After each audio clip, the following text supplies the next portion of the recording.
For all your information, man, you know where to start. It's a Vibe podcast where we talk about it all. Got the latest in all news, even all the small talk. Catch your fare when on air, cause we talk about it all. Tune in, don't miss out. You know how we do. It's a vibe. If you miss out, you a goddamn fool. No comparison, we don't lose. It's a vibe, we never fall. We stand tall. It's a vibe. It's a vibe. Yeah. Cause it's a vibe, it's a vibe, it's a vibe in my city. Take your time, take your time, take your time when you with. Cause it's a vibe, it's a vibe, it's a vibe in my city. I'ma shine, I'ma shine, I'ma shine when you with me. Let's go.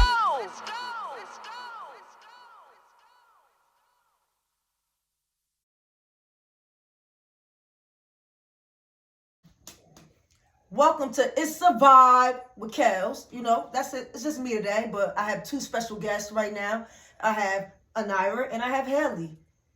Thank you guys for coming along today, and I appreciate it. Once again, here you are. But we're going to do a Freestyle Wednesday, you guys. Basically, we're going to get into two new topics, and we're going to get into any topic. We're going to be doing a free-for-all freestyle. This is what we're doing today. And I appreciate everyone that joined in with us, everyone that's tuned in with us. And basically, keep liking, subscribing, and make sure you follow us on Facebook at It's a Vibe and Raquel Michelle. And follow us on YouTube also at It's a Vibe New Jersey. That's follow us on YouTube. And also on Instagram. Follow us on It's a Vibe on Instagram. And basically, we're just going to do what we do. And like I said, it's a vibe with Kels today. You know what I mean? So here we go. Let's start with our first topic. First, before we start for our first topic, I would like to ask you guys, how you guys doing today? How you? Pretty good. I'm great, yeah. How was your day? Was it like relaxing or like so like? Very relaxing. I was pretty productive. Did some laundry, cleaning. Yeah. I don't know. How was your day? It was very relaxing. Like I was definitely relaxed today. Besides, no, I'm lying. It wasn't relaxing. I had a hectic day. I had a very hectic day today. Like I've been going through love and war, y'all. Like yeah, it's a fight between my love and my mind. Yeah, but besides it being that, it's all like jokey joke. But besides the bullshit, it's been a good day. I had worse. You know what I mean? So I can say that. Spent some time with grandma, saw my family, ate some curry. You know. Good shit. You ain't getting me. I ain't eating no curry. No, I brought a plate for you. Oh, all right. That's what I'm talking about. That's what I'm talking about. Word. That's what I'm talking about. So I can't wait to eat my curry. What is it? Curry what? Lamb. Bad. Bad. It was pretty good. Like, I'm not gonna lie. I did not eat it. I told Haley, Mom. I told Haley, yeah, it's lamb. She was like, they slaughter the lamb. I used to be I was a pescatarian for three or 4 years. So, are you on bad? You don't eat Billy Goat Gruff. I eat Billy Goat Guff and everything. You hear me? I eat curry. She ate everything on her plate except that lamb. Mm-hmm. Yo, I used to feel like that when my family cooked deer. Like, you know, we're a Caribbean family, so they had cooked deer, right? So the first time I ate deer, I was eating it. I thought it was like beef. So I'm like eating it. I'm tearing this shit up. You feel me? I'm like just eating. And then my grandma was like, you know that's deer? Like everything just stopped. I was like so sad. I felt like I ate Bambi. Like that's how I felt. I was like, I ate Bambi. Like, I'm not with this. They never gave me no deer, so. But I was definitely like, if I would have known I was eating Bambi's cousin or something, I wouldn't have ate it. Like, cause all I kept thinking about was Bambi, how she lost her mother and shit. Like, like it was just all. But I don't want to eat deer. But it's very good though. Yeah, I was a pescatarian for 3 years. So the only thing I ate was seafood, and I just started eating chicken and beef like 2 years ago. But you know what they say with seafood though, right? Crabs and fish and stuff like that, they're bottom feeders. So like, you know what that means, right? Yeah. So whatever's on the bottom of the ocean, they pick at and they eat at. So it's like we're eating that. So do you think that seafood is just as bad as like eating an animal? Because like I said, it's like they like if it's a dead body in the ocean, they're picking off the dead body. You know, like you know what I'm saying? Like they're eating like back in the day they used to give seafood to like the peasants. Yeah, the poor. Yeah, yep. Because like they thought it was like for the bottom of the barrel. Yeah. Like, but then they turned out like it was good. You know what I mean? So like, how ironic. A lot of rich people eat seafood now, where back in the day it was for the poor. Mm-hmm. Like lobsters, like I said, they're bottom feeders. People consider that stuff for, like she said, people for the poor, like for the poor. But now caviar, stuff like that, it's like thousands of dollars just to eat that type of stuff. Expensive. And when they used to just not even want to eat this stuff, it's crazy. But what kind of animals would you? What is an animal that you would like to taste that you haven't? Would you like to start? Or I can start. I'll start with that one. An animal that I would like to taste that I haven't is alligator. I heard alligator is very good and it tastes like chicken. South Mom. Carolina. You can eat that in South Carolina. They eat. They have fried alligator. Yeah, I heard. Yep. No. Actually, No. I wish I would have tried. My psychology teacher in high school was eating fried worms. Oh wow. Yeah, and I went in class and she was like, "Oh, do you want to try one?" I said no. I wish I would have said yes. That would have been interesting to try. That would have been interesting. I don't know. I eat everything. So like, What's like I don't know. animal that you didn't eat that you would like to eat now though? Like what's something that you wish you could try? Like I feel like I would try it throughout my lifetime somehow, some way. So, like, what would you try? Have you ever like? you never had a rabbit, like a shark, or have you? And you haven't told me. I've had crickets. Oh, They were crunchy. Mm. Very crunchy. My friend had crickets too. No, it was like I heard chocolate covered cricket. Yeah, that's what. Yeah. Nasty. Oh, probably like escargot. You know, like the snails. Yeah, I heard. Yeah, I heard want to about try that really badly, That's what's up. just to see how it is. I wouldn't want that. I'll stick to my seafood. People Right. rave about it, like sometimes, like you know.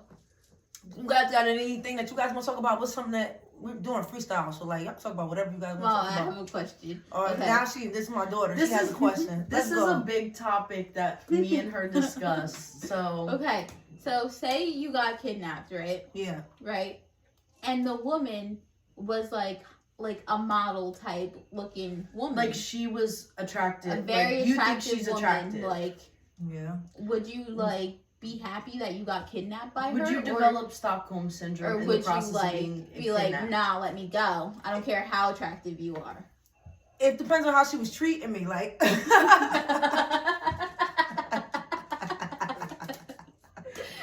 If I had to be like locked up to the point I couldn't go anywhere in a room or something, and I couldn't move, like if I was like cuffed to like a heater or But something, it doesn't like, matter the circumstance. Would With you me, it would. develop?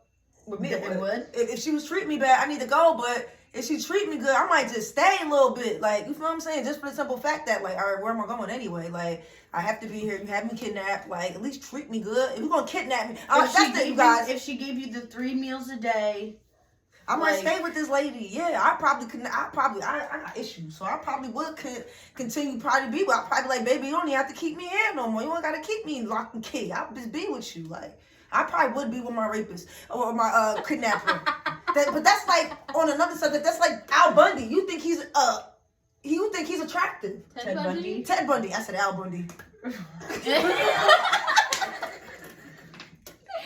Okay, I'm not gonna lie. I would have gotten his car, but I would have been dead. All right. So do you see what I'm saying? That I probably would have like been like, baby, you don't have to treat me like this. I Stop. would Like. open the window for Richard. But I probably would have Ramirez. left. I probably would have left her like, yo, this is a sicko. I probably be like, okay, after a while, I'm like, I'm with a sick person. Let me get out of here. Like, I probably would make her be my friend and then like blow her trick back out. Yeah, blow her back out and leave. Like, yeah. And be like, I have to make sure that this person is off the streets and stuff. So yeah, I probably wouldn't stay. Cause I'm gonna miss my daughter, so I'm not gonna stay.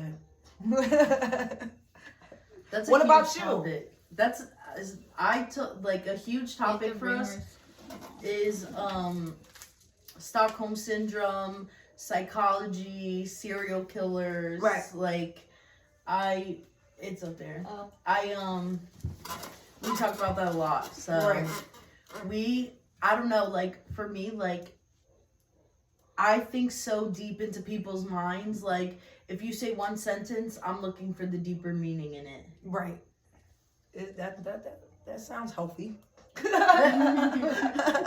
Like I don't know, like Jeffrey Dahmer, like, I look at his childhood, his upbringing, like what his mom did while she was pregnant with him. Like, I look at all the deeper things. Does that justify his actions? Absolutely not. I just look at everything to understand why a person becomes a person. Right. I feel that.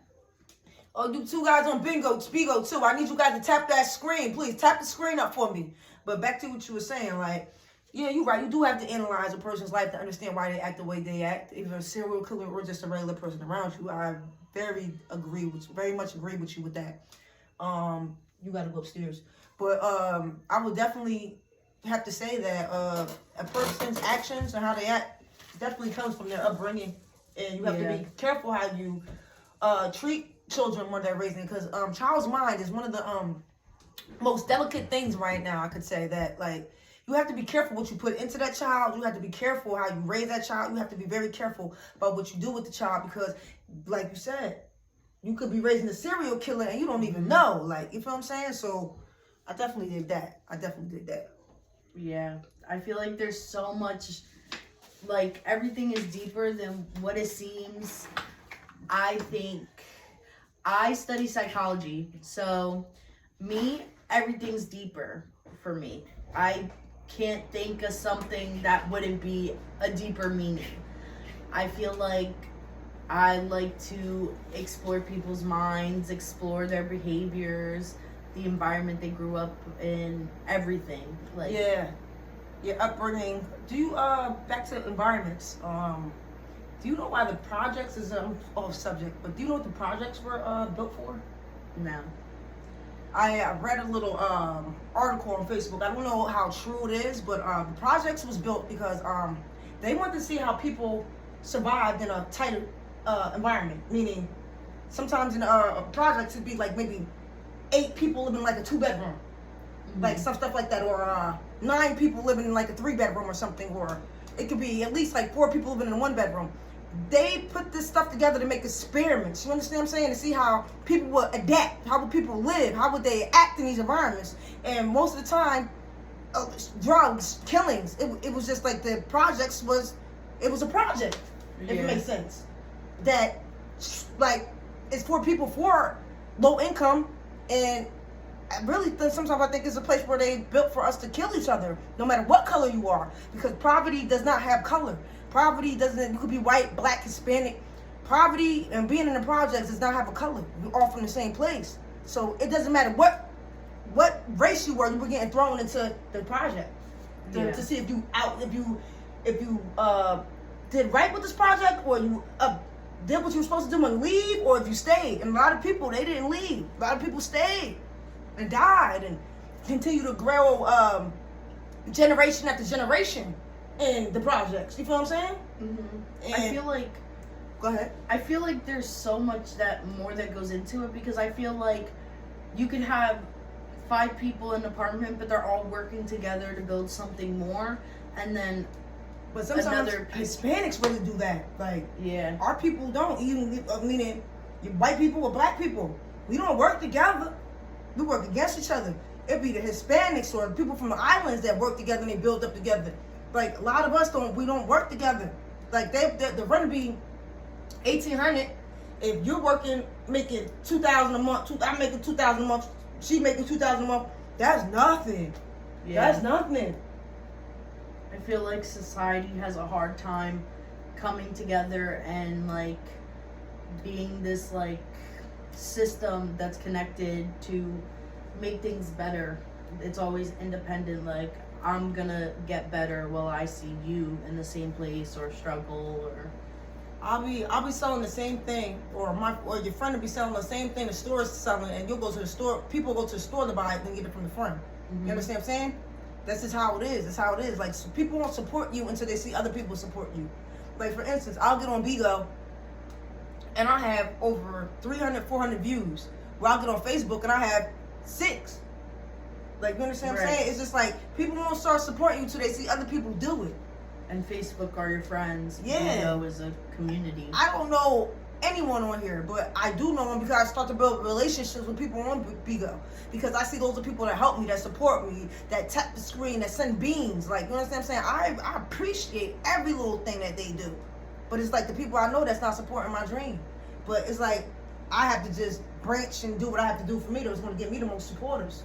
And Facebook isn't a thing for me right now. It is for the reels because I get paid from the reels, but it's just like they're not watching it until it's done. Like, you know what I mean? Like, Right. I could be live and they're not jumping on it. Like, you know what I'm saying? Like, it's crazy.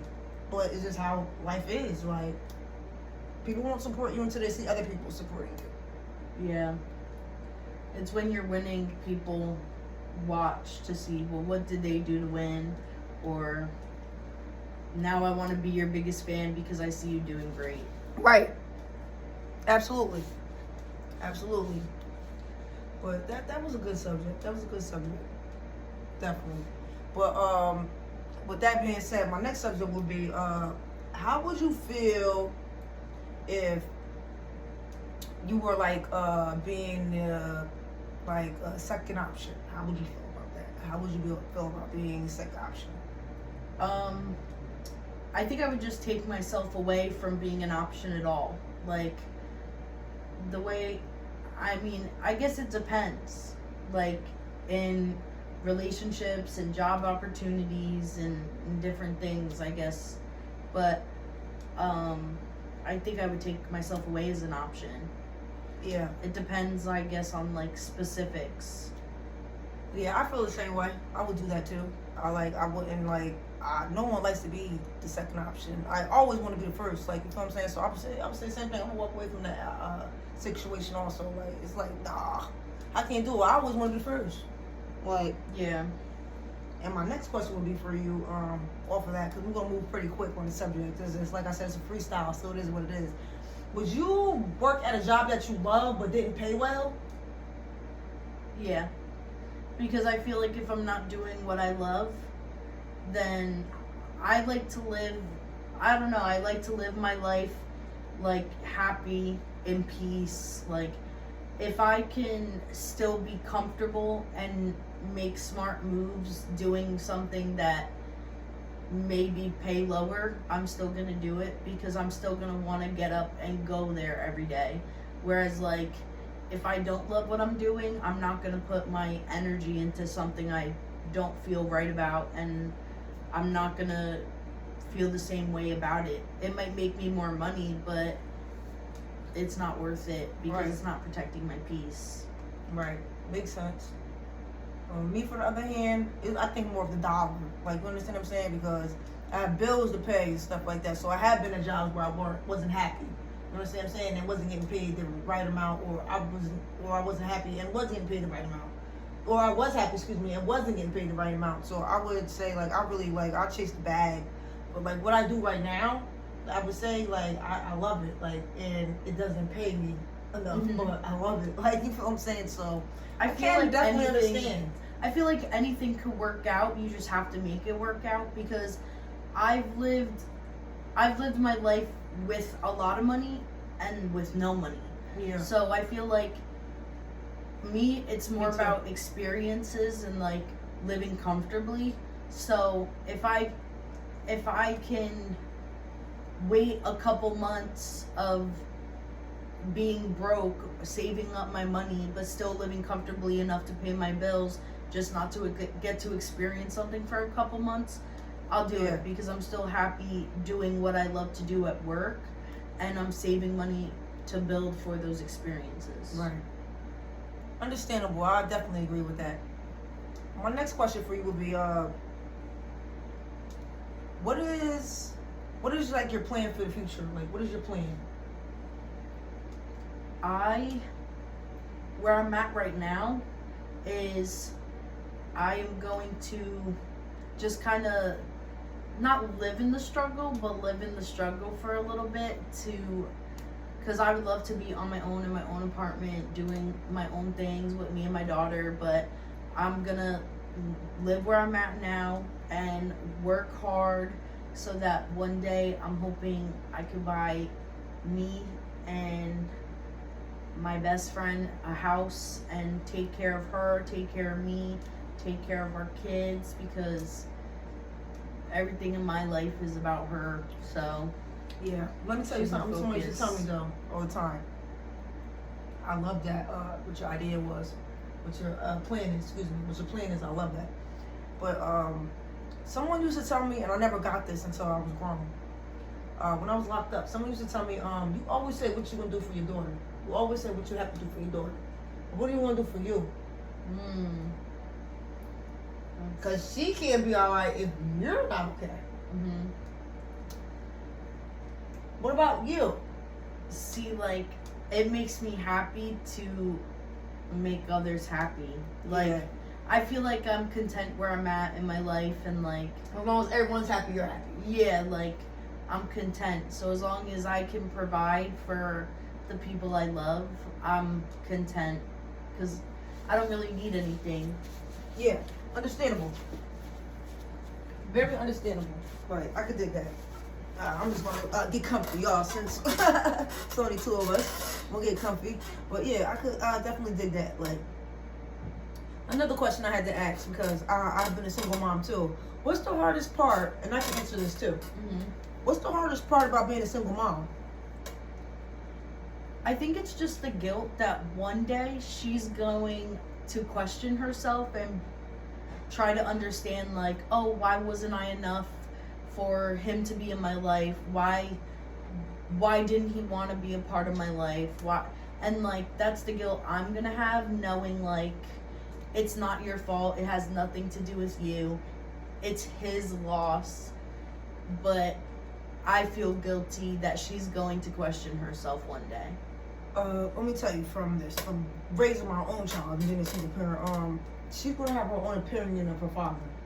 You understand what I'm saying? So don't ever feel guilty or don't ever feel bad, because when she realizes who cares about her, that's the people she's gonna stick by. You understand what I'm saying? Yeah. And whatever I went through impression. that. I went through that. You want here? Just sit right here. Put the chair right there.